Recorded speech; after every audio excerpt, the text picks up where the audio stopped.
ईद गुज़रे हुए भी ना तकरीबन 2-3 दिन गुज़र चुके हैं और ईद के खूबसूरत लम्हात ना मुझे आज आप सब बहनों के साथ शेयर करने का वक्त मिला है। अस्सलाम वालेकुम, welcome back to my channel. उम्मीद करती हूँ मेरी सारी यूट्यूब फैमिली बिल्कुल ठीक ठाक होगी।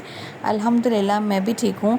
और बस ये ईद से ना एक दिन पहले का वक्त था और शाम का टाइम था, चूँकि शाम से पहले बकरे आ चुके थे, तो मैंने कहा चलें ऐसे करते हैं कि इनको ना कुछ इनकी कोई खिदमत वगैरह करते हैं। और जितनी खुशी से ना ये फ्रूट के छिलके और वेजिटेबल्स के छिलके खा रहे थे ना, इतनी खुशी से ना ये कोई घास या कोई पत्ते या कुछ भी नहीं खा रहे थे।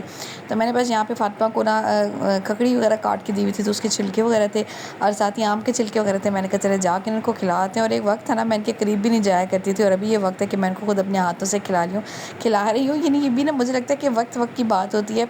और एक वक्त था कि मैं ना मतलब मुझे इनसे एक स्मेल से आया करती थी। यानी आपको पता है कि जहाँ पे ये होते हैं गंदगी वगैरह भी करते हैं और स्मेल भी बहुत होती है, तो बस मैं ना इनके करीब भी नहीं जाया करती थी। तो अब जनाब ख़ुद जो है ना वो सफाई भी करनी पड़ती है। तो बात ये है ना कि ये सारी चीज़ें ना वक्त पे डिपेंड करती है, और मुझे लगता है कि बेटियों के सर पे ना जब कोई भी ज़िम्मेदारी आ जाती है ना, तो वो बखूबी उसको निभा लेती हैं। तो बहरहाल जनाब उम्मीद करती हूँ आप सबकी ईद बहुत अच्छी गुजरी होगी। कैसी गुजरी आप सबकी ईद, आपने कमेंट्स में मुझे ज़रूर बताना है। और ईद गुजरने के बाद ही आपको पता है कि इतनी ज़्यादा मसरूफ़ियत हो जाती है एकदम घर में, जितना भी आपने सामान वगैरह रखा होता है ना, उस सारे को समेटना और अपनी वापस तरतीब में आना, तो वो सारी चीज़ों को मैनेज करते करते ना थोड़ा सा टाइम लग जाता है। अच्छा, ईद के दिन की तरतीब आपके साथ शेयर कर रही हूँ। कम वक्त था, लेकिन ये कि काफ़ी सारी चीज़ें मैनेज करनी थी, लेकिन इस दफ़ा ना फिर भी मुझे लगता है कि काफ़ी सारी मेरी चीज़ें ना रह भी गई थी। हर ईद पे ना मेरी कोशिश होती है कि मैं ना ज़्यादा से ज़्यादा अच्छी तरतीब रखूँ घर में, नई से नई चीज़ों का इस्तेमाल करूँ घर में, खुशबू का इस्तेमाल और काफ़ी सारी ऐसी चीज़ें जो मैंने आपको बताया भी था कि कुछ चीज़ें मैंने स्पेसिफ़िक ईद के दिन के लिए रखी हुई होती हैं, ताकि ईद के दिन को ना ख़ास बनाया जा सके। तो जनाब वो कुछ चीज़ें ऐसी थी जो हो भी नहीं सकी हैं, मैनेज नहीं हो पाई हैं, लेकिन कोशिश की है कि फिर भी ना अपनी ईद को ना बहुत अच्छे तरीके से सेलिब्रेट करें। इस दफ़ा ईद पे ना गर्मी बहुत ज़्यादा थी। हस्बैंड से शाम में मैंने मंगा लिया था दूध और सोचा था कि रात में ना डिज़र्ट वगैरह बना के रख देते हैं। और चूँकि इस दफ़ा गर्मियाँ और आम का सीज़न है, तो मुझे लगता है कि बहुत सारे घरों में ना वही डिज़र्ट बनाए गए होंगे जो आम से बनते हैं। चूँकि आम का मौसम है और गर्मियों की ईद है, तो फिर जनाब आम जो है ना वो आपकी डिज़र्ट में ना हो, ऐसे कैसे हो सकता है। नॉर्मली ना मेरी कोशिश होती है ईद पे लबे शीरीन की रेसिपी बनाऊँ, और लबे शीरीन ना ठंडा ठंडा इतने मज़े का लगता है ना कि मैं हर ईद पे वही बना रही थी। लास्ट छोटी ईद पे भी मैंने वही बनाया था। तो इस दफ़ा ना हस्बैंड ने बोला कि आम आए हुए हैं, तो ना आम से कोई रेसिपी बनाएं। तो मैंने सोचा कि चलें ठीक है, इस दफ़ा ना कोई नई रेसिपी बना लेते हैं। आम से ज़रूरी नहीं है कि हर दफ़ा ना एक ही रेसिपी को रिपीट करना है। बेशक मेरे घर में लबे शीरीन बहुत ज़्यादा शौक से खाते हैं, मुझे खुद बहुत पसंद है, हस्बैंड भी मेरे शौक से खाते हैं, लेकिन मैंने कहा चलें कोई बात नहीं, इस दफ़ा बना लेते हैं मैंगो से कोई मज़ेदार सा डिज़र्ट। उसके लिए मैंने केक भी बेक करना था, लेकिन उससे पहले मैं आपको दिखाऊँ तो डिस्ट्रीब्यूशन के लिए ना हस्बैंड मंडी से ये पैकिंग वाले शॉपर और इस ज़िप लॉक बैग वगैरह ले आए थे। और ज़िप लॉक बैग ना इतने सस्ते मिल गए थे मंडी से। मैंने ना एक दफ़ा ये मार्केट से लिए थे, यानी स्टोर वगैरह कह लें, वहाँ से लिए थे, तो मुझे ना काफ़ी महंगे पड़े थे। यानी 400 में ना 50 बैग्स पड़े थे। और ये मैं आपको बताऊँ तकरीबन 250 में ना काफ़ी सारे बैग्स आ गए थे। और मैंने सोचा था कि गोश्त वगैरह को अगर फ्रीज़ करना होगा ना, कीमा वगैरह या जो भी जिस भी तरह से पोर्शंस वगैरह फ्रीज़ करने होंगे ना, वो इसी ज़िप लॉक बैग में डाल के रखूँगी। इससे ये होता है कि ज़्यादा जगह भी नहीं लेते। और ये जो मैंने शॉपर वगैरह मंगाए थे ना, ये मैंने डिस्ट्रीब्यूशन वगैरह के लिए मंगाए थे, जिसके ऊपर ईद मुबारक लिखा हुआ था, जो कि ना देने में भी अच्छे लग रहे होते हैं। तो ये वाले खूबसूरत से शॉपर आ गए थे, यहाँ पे आप नाम लिख सकते हैं, साथ ही गोश्त कौन से वाला है उसको भी टिक कर सकते हैं। तो बड़े प्यारे से ये शॉपर थे, तो ये भी हस्बैंड ले आए थे। मैंने कहा चलें अच्छा हो गया। साथ ही ना ज़िप लॉक बैग भी मैंने मंगा लिए थे कि फ्रीज़र में ना इससे गंद बिल्कुल भी नहीं पड़ता। और लास्ट टाइम भी जितना भी मैंने चिकन वगैरह भी फ्रीज़ किया हुआ था ना, उसको मैंने इसी ज़िप लॉक बैग में डाल के किया। तो ये काफ़ी सारी क्वांटिटी शॉपर्स की भी मिल गई थी, यानी 250 में ना ये सारी चीज़ें आ गई थी, तो मुझे इसकी क्वांटिटी अच्छी खासी लग रही थी। मैंने कहा चलें शॉपर वगैरह को तो करते हैं साइड पे, और घर की जो है ना सफाई सुथराई भी शुरू करते हैं। और ये ना तकरीबन शाम का वक्त हो गया था और मुझे बिल्कुल भी टाइम नहीं मिल रहा था। यानी सुबह जो है ना वो फातिमा की खाला आई हुई थी, तो मैं जनाब उनके साथ बिज़ी थी, बच्चों के साथ, और बस करते कराते ना ऐसे दिन गुजरा कि पता भी नहीं चला। और यहाँ पे फातिमा की खाला ना फातिमा के लिए छोटा सा सरप्राइज़ लेकर आई हुई थी, तो मैंने कहा चलें आपके साथ भी ना सरप्राइज़ की वीडियो जो है ना वो शेयर कर देती हूँ। और ये छोटू सा सरप्राइज़ जो है ना, अच्छा ये रिश्ते ऐसे होते हैं ना कि बच्चों को भी इंतज़ार होता है, और ना खालाओं से भी ना बिल्कुल सब्र नहीं हो रहा होता है। तो ये इतना खूबसूरत सा ना फातिमा के लिए लेके, अच्छा फातिमा जो है ना ये बेसिकली अपनी खाला से और मामू से रिश्तों से ना बहुत ही ज़्यादा अटैच है ना। तो ये जनाब इसका फातिमा का छोटा सा क्यूट सा गिफ्ट आया हुआ था, तो मैंने कहा चले इसको ओपन कर लेते हैं। और ये जनाब आप भी अपने जो है ना भांजियों भतीजियों के लिए ना ऑनलाइन मंगवा सकते हैं। इसकी डिटेल मैं आपके साथ आगे चल के वीडियो में शेयर करूँगी कि आपको अगर इस तरह की गिफ्टिंग अपनी भांजियों भतीजियों के लिए चाहिए हो ना, तो आप कहाँ से ऑर्डर कर सकते हैं और ईद को ना अपनी यादगार बना सकते हैं। ना ना सिर्फ अपनी भांजियों भतीजों के लिए बल्कि आप किसी भी अपने प्यारे रिश्ते के लिए इस तरह के कस्टमाइज़ गिफ्ट्स वगैरह बनवा सकते हैं, कस्टमाइज़ बैंगल्स वगैरह बनवा सकते हैं। तो सारी चीज़ें जो है ना आपको कस्टमाइज़ बनी बनाई मिल जाएंगी। किस तरह से, कहाँ से, तो सारी डिटेल इंशाल्लाह आपके साथ मैं आगे चल के शेयर करूँगी। फ़िलहाल ये फ़ातिमा का खूबसूरत सा गिफ्ट आ चुका था, तो मैंने कहा चलें फ़ातिमा को देते हैं। और ये वहाँ पे फ़ातिमा जो है अपना गिफ्ट वगैरह ओपन करेगी। और फिर शाम का टाइम था, फ़ातिमा की खाला घर चली गई। फिर मैंने कहा चलें जनाब अब जल्दी जल्दी से अपने घर की क्लीनिंग कर लेते हैं, क्योंकि ना ईद पे ना मेरा दिल होता है कि मैं ना अच्छे तरीके से क्लीनिंग करूँ, घर को बिल्कुल साफ़ सुथरा कर दूँ, कोई मक्खी वगैरह नज़र ना आए, क्योंकि गर्मियों में ना ये बड़ा मसला होता है। मेहंदी वगैरह भी मैंने सिस्टर से लगवा रही थी, तो मैंने कहा चलें आप जो है ना बेडशीट वगैरह चेंज कर लेते हैं। और उसके बाद ना किचन के जो खाने वगैरह का काम होता है ना, मोस्टली मैंने आपको बताया था कि मेरी कोशिश होती है कि चांद रात पे ना हाफ़ यानी 70 to 80% ना मैं डन कर दूँ। सुबह के टाइम पे मुझे ज़्यादा जो है ना पानी में हाथ ना लगाना पड़े और मेरे जो नाश्ता वगैरह ना वो डन हो जाए। हर ईद पे ना मेरी कोशिश होती है कि मैं ना अपने बेडरूम के लिए ना नई बेडशीट लूँ। कि इस दफ़ा ना मैं नई बेडशीट नहीं ले सकी हूँ, क्योंकि मेरे बाज़ार जाना बहुत कम हुआ, गर्मी बहुत ज़्यादा थी। तो मैंने फिर सिर्फ चरपाई की जो है ना जो चादरें थी ना वो चेंज की है, वो नहीं ली हैं। वो मैं आगे चल के आपको दिखाती हूँ, बहुत ही खूबसूरत। बल्कि मैं एक व्लॉग में आप सबके साथ ना ईद की प्रिपरेशन जिस पर मैंने शेयर की थी ना, आपके साथ चादरें भी शेयर की थी। बड़ी खूबसूरत सी चादरें जो है ना मैंने मंगवा रही थी इंशाल्लाह ईद के लिए। ईद से हट के ना वैसे भी मुझे बेडशीट की ज़रूरत है, तो मैं बाज़ार से जाके ले लूँगी। फिलहाल मैंने कहा चलें ऐसे करते हैं ना कि अगर आपकी भी बेडशीट ना बहुत जल्दी ख़राब हो जाती है, तो मैट्रेस को उठा के इस तरीके से अगर आप बिछाएं ना, तो काफ़ी टाइम तक जो है ना वो ख़राब भी नहीं होती है। और जो हमें थोड़ी थोड़ी देर बाद सेट करनी पड़ती है ना, वो उससे भी हम बच जाते हैं। तो बस मैंने मैट्रेस उठाया और इस तरीके से बेडशीट इसके अंदर जो है ना डाली, और इसको बस मैं नीचे की तरफ दबा दूँगी, तो जनाब हमारी बेडशीट ना बहुत अच्छे से सेट हो जाएगी। बार बार हिलेगी भी नहीं और बार बार सही करने की ज़रूरत भी नहीं पड़ेगी। तो ये कि जल्दी से कवर चढ़ा लेते हैं और बस फिर जाते हैं किचन के अंदर और जाके ना अपने बाकी के काम को जो है ना मुकम्मल कर लेते हैं। यहाँ पे जनाब आप सारी प्यारी प्यारी बहनों से अर्जी है जो मेरे चैनल पे पहली मरतबा आई हैं और वीडियो पहली मरतबा वॉच कर रही हैं, आपने मेरे इस चैनल को सब्सक्राइब कर देना और साथ ही मौजूद ना बेल आइकन को भी आपने ज़रूर प्रेस करना है, ताकि नए आने वाले बहुत अच्छे अच्छे से व्लॉग्स, बहुत मोटिवेशनल वीडियोस आप सारी बहनों तक पहुंचती रहें। और इस दफ़ा ना मैं ईद के बाद, बल्कि ईद से पहले एक दिन पहले भी मैंने कोई व्लॉग अपलोड नहीं किया था, क्योंकि बिज़ी बहुत ज़्यादा थी, टाइम नहीं मिल पा रहा था। और ईद के बाद भी ना मैं एक चीज़ में बिज़ी थी, किस में आगे आने वाली वीडियो में आप सबके साथ शेयर करूँगी। फ़िलहाल मैंने कहा चले बेडशीट शेयर करते हैं। और ये जनाब मैं लेके आई हुई थी अपनी चरपाई के लिए खूबसूरत सी चादरें, भी मैं आपको चल के आगे दिखाती हूँ, जो कि कॉटन की थी। और कॉटन की ना बेडशीट बड़ी अच्छी लगती है, यानी आप जो है ना गर्मियों में अगर इस तरह का हल्का फुल्का स्टफ़ बिछा लेते हैं ना, तो आपको लेटते हुए गर्मी भी महसूस नहीं होती है। तो कलर इसका बड़ा प्यारा था, बल्कि मैं नहीं लेके आई थी, मैंने आपको पिछले ब्लॉग में बताया था कि हस्बैंड लेके आए थे, तो इस वजह से ना मेरे दिल के बहुत करीब आई है और मुझे बहुत पसंद आई थी। तो बहरहाल जनाब फूलों वगैरह से हट के ना कुछ एक डिफरेंट सा डिज़ाइन था, तो मैंने कहा चले, और साथ कलर कम्बिनेशन भी इसका बहुत अच्छा था। तो मैंने कहा चलें भाई ईद के दिन को ख़ास बनाने के लिए खूबसूरत सी चादरें जो है ना बिछा देते हैं, और फिर अपनी पहले सफाई हो जाएगी ना, तो फिर टेंशन नहीं होगी कि क्लीनिंग वगैरह भी करनी। सुबह तो ईद के जो है ना मैं बिल्कुल भी कोई, मेरा कोशिश होती है कि सफाई वाला काम हो ही ना बिल्कुल सुबह सुबह जाके ना मैंने जाना है किचन में, नाश्ते वगैरह को प्रिपेयर करना है, टेबल पे लगाना है और जो है ना आप तैयार हो जाना है। मेरी कोशिश होती है कि ईद के दिन ना आपको एटलीस्ट अपने लिए भी टाइम लग रहा है, ऐसा ना हो कि आपका आधे से ज़्यादा दिन जो है ना वो किचन के अंदर गुजर रहा हो। बस जहाँ पे मैंने जो है ना अपनी चादरें जो है ना वो बिछाई, माशाल्लाह इतनी खूबसूरत लग रही थी, देखने में बहुत ही प्यारी लग रही थी। चलिए जनाब एक तरफ बिछ गई, अब चलते हैं दूसरी साइड पर, दूसरी चारपाई के ऊपर भी ना मैं बिछा लेती हूँ। लेकिन उससे पहले ना जो तकिए की कवर है ना, मैंने कहा चले इनको भी चेंज कर लेते हैं।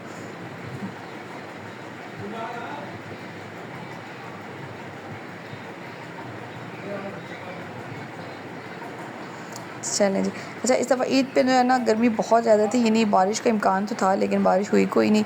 और ईद के दिन जो है ना वो क्या मसरूफ़ें रही थी वो भी मैं आपको आगे चल के बताऊँगी। वैसे मोस्टली घरों में ना ईद के दिन ऐसा होता है कि नाश्ता वगैरह करने के बाद ना सारे ही जा के ना बिस्तरों में सो जाते हैं, और आधा दिन जो है ना वो फिर ऐसे गुजर जाता है। और फिर शाम के टाइम पर ना किसी के घर में आना जाना हो तो वो सीन होता है। तो मेरे साथ भी ना कुछ इसी तरह था। ईद के दिन ना मैं भी तकरीबन जो है वो सफाई वगैरह तो मेरी डन ही थी, नाश्ता वगैरह किया, बर्तन वगैरह धोए, कुर्बानी वगैरह हुई, गोश्त वगैरह बना के ना मैं तो जाके सुकून से सो गई थी 1 डेढ़ घंटे के लिए। और उसके बाद थोड़ी फ्रेश हो गई थी, जब उठी तो फिर मैंने कहा चले जाके गोश्त भी डिस्ट्रीब्यूट कर आते हैं, और जनाब अपनी जो है ना जो अपने हिस्से का गोश्त है ना उसको भी संभाल लेते हैं धो धा कर। मेरी कोशिश होती है ना कि हर ईद पे ना गोश्त को ना पहले मैं अच्छे से धो लूँ, धो के ना उसके बैग्स बनाऊँ और बैग्स बना के मैं उसको फ्रीज़ करूँ।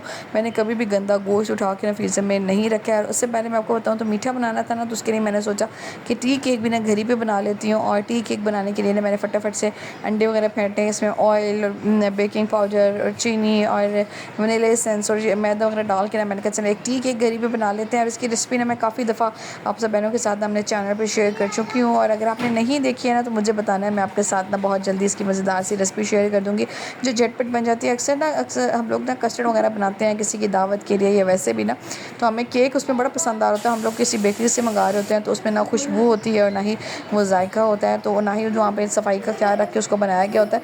लेकिन मैं ना ये केक भी घर ही पे बना लेती हूँ, इसमें इतनी कोई कम कॉस्ट लगती है और आपका ना झटपट मज़ेदार सा जो टी केक है ना वो भी तैयार हो जाता है। आप चाहें तो फिर इसको कस्टर्ड में डालें, चाहें तो आप केक के साथ खाएँ, चाहे आप चाय के साथ खाएँ या फिर ऐसे ही मेहमानों के आगे रखते हैं, ये बड़े मज़े का बनता है। यहाँ पे मैंने अपने मोल्ड के अंदर ना सारा अपना बैटर डाल लिया था। दूसरी साइड पे ना मैंने पतीला रखा होता और मैं हर एक चीज़ की वीडियो इसलिए नहीं शेयर कर पाई क्योंकि यहाँ पे ना मैं इतनी को पैनिक हो रही थी। मैंने कहा जस्ट जल्दी से जो होता है ना उसको करें और अपनी जो प्रिपरेशन है ना उसको करके रखें। बर्तन भी काफ़ी सारे पड़े होते हैं। जैसे ही टी केक बेक होकर निकला माशाल्लाह इतना अच्छा फूल गया था ये और इतना सॉफ्ट बना था। मैं आपको निकाल के भी दिखा देती हूँ। ऑयल बेस बनाया था। अगर आप इसको ना मैदे के साथ बनाते हैं तो ये और भी ज़्यादा सॉफ्ट बनता है और इसकी खुशबू भी बहुत अच्छी आती है। लेकिन फ़िलहाल चूँकि मुझे डालना था इसको कस्टर्ड के अंदर तो मैंने उसके लिए जो है ना ऑयल बेस बनाया था ये मज़ेदार सा टी केक और वनीला फ्लेवर में। मैंने कहा चलें इसको बना लेते हैं झटपट घर ही पे। और फिर मैं इसको जो है ना अपने डिश में निकालूंगी, छोटे छोटे से टुकड़ों में करूँगी, ऊपर से कस्टर्ड डालूंगी तो मज़ेदार सा हमारा जो मैंगो का डिज़र्ट है ना वो तैयार हो जाएगा। मैंगो चंक्स भी डालेंगे, मैंगो जेली डालेंगे तो सारी चीज़ें। पहले इसकी सॉफ्टनेस आप चेक कर सकते हैं, माशाल्लाह ये इतना सॉफ्ट और मज़े का बना था। पहले कुछ जो है ना मैं डाल दूँगी अपने डिज़र्ट के अंदर और कुछ जो है ना मैं निकाल के रख दूँगी। फ़ातिमा खा लेगी क्योंकि फ़ातिमा को ये बहुत पसंद है। कस्टर्ड जनाब मेरा जो है ना मैंने तैयार कर लिया था और ठंडा भी हो चुका था काफ़ी अच्छा सा। तो मैंने कहा चलें अब इसको ना अपने डिश में निकालते हैं और उसके लिए ना मैंने केक जो है ना इस तरीके से छोटे छोटे पीसेस में कर लिया था। और इसको जो है ना मैं सबसे पहले लेयर दे दूँगी केक की और उसके बाद फिर जनाब नेक्स्ट लेयर आ जाएगी हमारे इस पर मैंगो कस्टर्ड के साथ ही मैंगोज़ भी मैंने काट के रखे थे। और ये जनाब टोटली मैंगो का मज़ेदार सा डिज़र्ट जो है ना बनने जा रहा था क्योंकि मैंगो जो है ना वो सीज़न में आए हुए हैं। तो बस ना मैंने कहा चलें मैंगो वाले डिज़र्ट भी तैयार कर लेते हैं।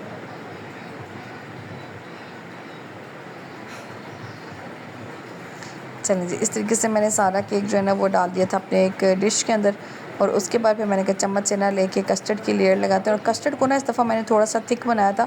उसकी वजह यह है कि लास्ट 2 टाइम जब मैंने कस्टर्ड बनाया था ना तो मेरा वेरी नेक्स्ट डे बहुत पतला होने लग गया था। तो मैंने सोचा कि इस दफ़ा जो मैंने कस्टर्ड बनाना है ना, चूँकि मेरा ईद के 3 दिन तक कस्टर्ड जो है ना वो चलता है और बहुत शौक़ से सब खाते हैं, मुझे ख़ुद को बहुत पसंद है। तो मैंने सोचा कि एटलीस्ट इसकी थिकनेस इतनी रहे कि ये जो है ना बहुत पतला ना हो या पानी ना छोड़े। तो बस इसी वजह से जो है ना मैंने थोड़ा एक्स्ट्रा थिक इसको बनाया था, उससे ये जो है ना पानी नहीं छोड़ेगा। बस इस तरीके से ऊपर से मैंने क्रीम लगा ली। क्रीम लगाने के बाद जनाब फिर से मैं लेयर दूँगी उसके ऊपर जेली की। और जेली ना मुझे मैंगो से ज़्यादा ना ये स्ट्रॉबेरी फ्लेवर पसंद है तो मैंने रेड जेली रखी हुई थी तो मैंने कहा चलिए इसी को डाल देते हैं। फिर ऊपर से जनाब मैंने डाल दिया कस्टर्ड की लेयर, फिर ऊपर से डालेंगे केक, लास्ट पे मैंगोज़, फिर से क्रीम और ये मज़ेदार सा हमारा मैंगो डिज़र्ट जो है ना वो ईद के लिए बन के हो जाएगा तैयार। इसको अच्छे से ठंडा करेंगे और फिर इंजॉय करेंगे।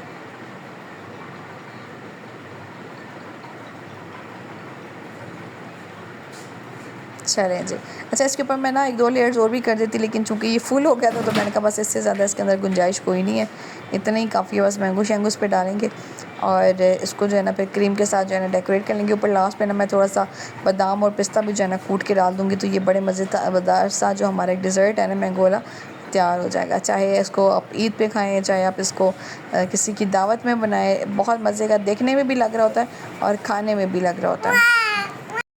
नाश्ते में ईद के मैंने बना लिए थे मज़ेदार से आलू और चारी आलू और साथ ही साथ में चने भी बना लिए थे क्योंकि फ़ातिमा की दादू दादा ने नाश्ता हमारे साथ करना था। तो बस जल्दी से यहाँ पे मैंने अचारी आलू बनाया और उसके लिए आलू जो है ना मैंने एक दिन पहले ही बॉईल कर लिए थे और चने भी ना मैंने एक दिन पहले ही बॉईल करके ना फ्रीज़ कर दिए थे ताकि मुझे आसानी हो जाए। और ये ना जनाब हमारा नाश्ते का टेबल पर यहाँ पर मैंने नाश्ता लगा दिया था और हस्बैंड जो है ना वो ईद की नमाज़ वगैरह अदा करके आएँगे, नाश्ता वगैरह बैठ के करेंगे और उसके बाद फिर जो है ना बाकी के काम देखेंगे। फ़िलहाल नाश्ते का टाइम था तो मैंने कहा जल्दी से टेबल लगा देते हैं और बस यहाँ पे सबके साथ नाश्ता एंजॉय किया। जैसे ही नाश्ता होता गया साथ ही जो है ना गोश्त बन के आ गया था, गोश्त डिस्ट्रीब्यूशन की बारी थी तो यहाँ पे शॉपर में गोश्त वगैरह डाला। उसके बाद फिर जनाब मैंने खुद बैठ के नाश्ता किया क्योंकि जहाँ पर हम लोग नाश्ता बनाने में लगे होते हैं ना हमारा अपना नाश्ता ना कहीं मिस ही हो जाता है। तो बस फिर मुझे टाइम मिला तो मैंने कहा चले मैं भी जो है ना नाश्ता कर लूँ और आपके साथ ही ना लास्ट पे शेयर करूँगी फ़ातिमा की एक फ़्रॉक की खूबसूरत सी वीडियो जिसका कपड़ा तो मैंने आपसे बहनों के साथ दिखाया था, शेयर किया था कि मैं फ़ातिमा का ना इस दफ़ा फ़्रॉक कौन से कलर में बना रही हूँ। जब ये मैं इसका कपड़ा लेके आई थी तभी वीडियो आपके साथ शेयर की। तो ये देखिए माशाल्लाह से फ़ातिमा की दादू ने ना फ़ातिमा का भी और अरीशा का भी बहुत प्यारा सा ईद के लिए फ़्रॉक जो है ना वो रेडी कर लिया। ये है अरीशा का खूबसूरत सा फ़्रॉक। और जब भी बनाती है ना वो फ़ातिमा के और अरीशा के ना कम्फ़र्ट लेवल का बड़ा ख्याल रखती हैं कि बच्चों को ना कहीं से कोई चीज़ चुभे नहीं, चाहे वो बटन है, चाहे वो कोई लेस है, चाहे भी किसी भी किस्म की कोई जो है ना इसके ऊपर डेकोरेशन है। और ये ना बिल्कुल पतले लॉन के स्टफ़ पे मैंने बनवाया था, यानी इतना पतला था कि बच्चों के लिए ना ईद पे बिल्कुल बेस्ट था। कोई इसमें बच्चा अनकंफर्टेबल फ़ील नहीं करता, कोई इसमें गर्मी नहीं लगती है। ऊपर नेट थी और नीचे की तरफ अंदर जो है ना वो बारीक वाली लॉन थी। और ये खूबसूरत सा कलर मेरे दोनों बेटियों की ईद के कपड़ों का था। तो बहरहाल जनाब माशाल्लाह बोल देना आपने। और ये फ़ातिमा का फ़्रॉक है जो कि उन्होंने बना के, अच्छा मेरी कोशिश होती है ना अब जो फ़ातिमा के फ़्रॉक्स बनाए ना वो मैक्सी स्टाइल में बना दें ताकि बहुत जल्दी छोटे ना हो, क्योंकि छोटे बच्चे ना बड़ी जल्दी ग्रो करते हैं, उनके कपड़े बहुत जल्दी छोटे हो जाते हैं। तो अब जितने भी फ़्रॉक्स मैं इसके बनवाती हूँ ना मैक्सी स्टाइल में बनवाती हूँ ताकि ना 1-2 साल तक तो एटलीस्ट चल ही जाए। चलें ये बैक साइड से था ये खूबसूरत सा फ्रॉक जो है ना फ़ातिमा को। और जो मेरे कपड़े स्टिच हो गए थे मुझे बिल्कुल भी टाइम नहीं मिला कि मैं आप सब बहनों के साथ शेयर करती हूँ। हाँ अलबत्ता जो ईद के दूसरे दिन मैंने सूट पहना था ना वो मैं आपको दिखा देती हूँ। जब मैं लेके आई थी लॉन के ड्रेसेस तो तभी आप सब बहनों ने मुझे बोला था कि लेमन वाला जो है ना आप बनवाएं, तो मैंने वही ड्रेस बनवाया था। और ये अरीशा की खूबसूरत सी जो है ना आ गई है ब्रेसलेट्स आ गए। और ये फ़ातिमा की खूबसूरत सा। और ये आई कहाँ से हैं इनका कार्ड ये मैं आपको दिखा देती हूँ। मीमी स्टोर से आप इसको ऑर्डर कर सकते हैं ऑनलाइन। आप इसकी जो है ना अपने बच्चों के कपड़ों के अकॉर्डिंग अपनी कस्टमाइजेशन भी करवा सकते हैं।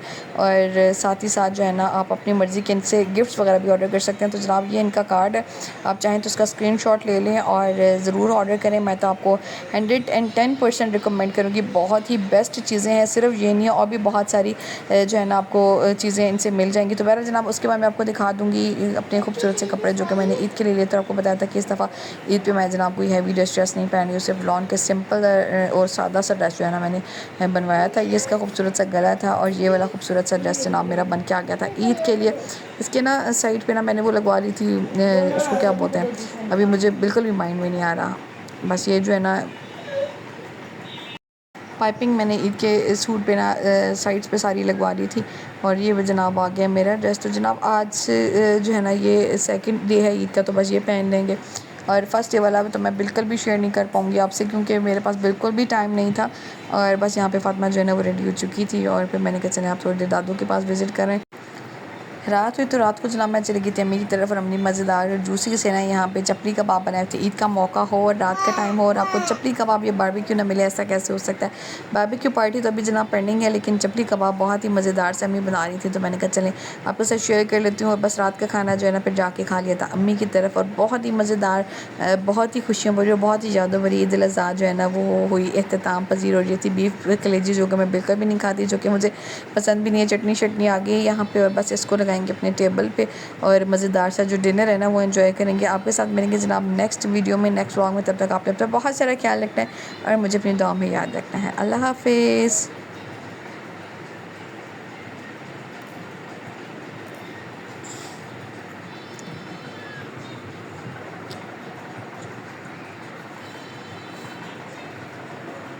आगे हो मेरा बच्चा।